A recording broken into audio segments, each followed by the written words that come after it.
Hello friends, কোলে food চ্যানেলে তোমাদের সকলকে স্বাগত জানাই। আমি শ্রাবণী। আজ বানাবো ডাঁটা, বেগুন, আলু দিয়ে মাছের ঝোল। মাছের ঝোল বানানোর জন্য দেখো আমি আগে কড়াইটা বসিয়ে নিয়েছি আর তেল দিয়ে দিয়েছি। যতক্ষণ তেলটা গরম হচ্ছে ততক্ষণ আমরা মাছটা নুন আর হলুদ খুব ভালোভাবে মেখে নেব।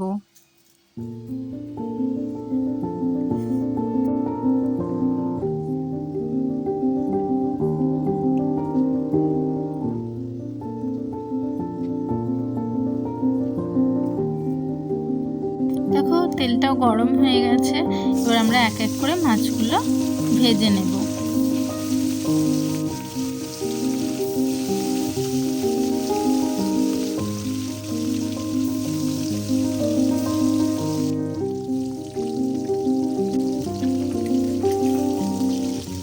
দেখো মাছগুলো আমরা একবার উল্টে দিচ্ছি।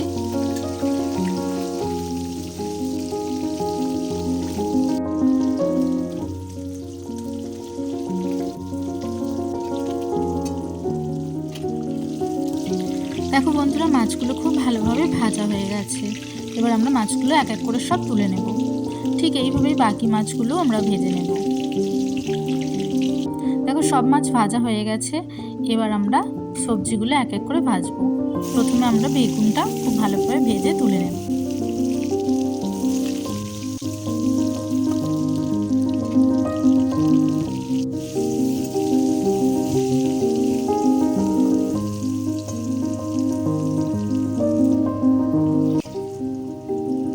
দেখো বেগুনটা ভাজা হয়ে গেছে,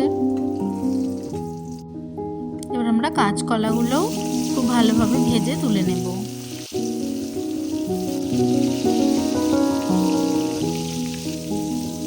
দেখো কাঁচকলার সঙ্গে আমরা ডাঁটাগুলোও দিয়ে দিলাম, খুব ভালোভাবে ভেজে নেব ডাঁটাগুলো।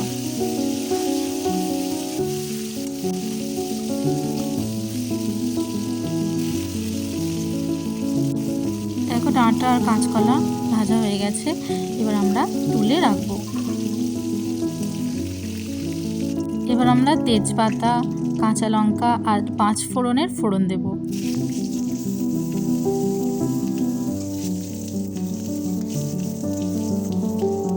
দেখো আলুগুলো আমরা আগে ভাজিনি, এবার আলুগুলো ভেজে নেব। আলুর সঙ্গে আমরা কেটে রাখা পেঁপে দেব। ঝোলে পেঁপে দিলে পেট ঠান্ডাও থাকে, শরীরও খুব ভালো থাকে পেঁপে খেলে।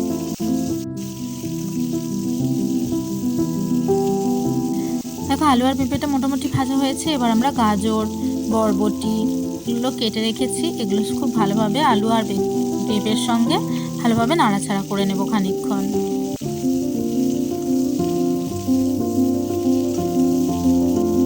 দেখো এই সবজিগুলো ভাজা হয়ে গেছে। আগে থেকে আমরা যে ডাঁটা আর কাঁচকলা ভেজে রেখেছিলাম সেগুলো আলু, পেঁপে, গাজর আর বরবটির সঙ্গে দিয়ে একসঙ্গে খুব ভালোভাবে আবার খানিকক্ষণ নাড়াচাড়া করে নেব। নাড়াচাড়া করতে করতে আমরা সর্ষে, একটু সামান্য হলুদ, কাঁচা তেল দিয়ে সর্ষে আর আদার পেস্টটা বানিয়ে নিয়েছি। দেখো সবজিগুলো ভালোভাবে ভাজা হয়ে গেছে, এবার আমরা পরিমাণ মতো জল দিয়ে এতে নুন, হলুদ, লঙ্কার গুঁড়ো দিয়ে খুব ভালোভাবে আবার নাড়াচাড়া করে নেব।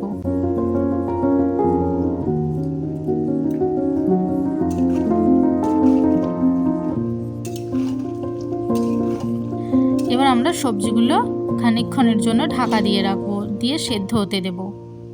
ততক্ষণ আমরা বানিয়ে রাখা পেস্টটা দেখো খুব ভালোভাবে জলের সঙ্গে গুলে নেব। কেন বলো তো বন্ধুরা? কারণ আমরা যদি এই সর্ষে বাটা জলের সঙ্গে খুব ভালোভাবে মিক্স করে নিই, সর্ষের খোলাটা, যেটা আমরা খোল বলি, ওই খোলাটা অনেকটা দেখবে থিতিয়ে যাবে। আমরা জলটা গুলে জলটা ঢেলে নেওয়ার পর নিচেতে দেখবে অনেকটা খোলাগুলো থিতিয়ে যায়। ওই খোলাগুলো যদি ঝোলে না দেওয়া হয় তাহলে যাদের গ্যাসের সমস্যা আছে তাদের গ্যাস হবে না। সর্ষে বাটা খেলে গ্যাস হয়, কিন্তু আমরা যদি এভাবে মাছের ঝোলে সর্ষে বাটাটা দিই তাহলে কারোর গ্যাস হবে না। দেখো এবার সবজিগুলো সেদ্ধ হয়ে গেছে, আমরা সর্ষে বাটাটা যে জলের সঙ্গে মিক্স করে রেখেছিলাম সেই জলটা দিয়ে দিলাম, দিয়ে আরও খানিকক্ষণ আমরা ফুটতে দেব।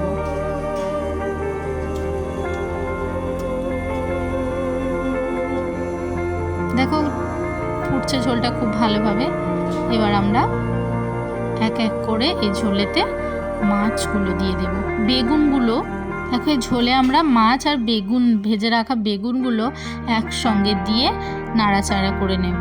করে আরও মিনিট 5 জন্য মাছের সঙ্গে ঝোলটার সঙ্গে মাছটা ফুটতে দেব।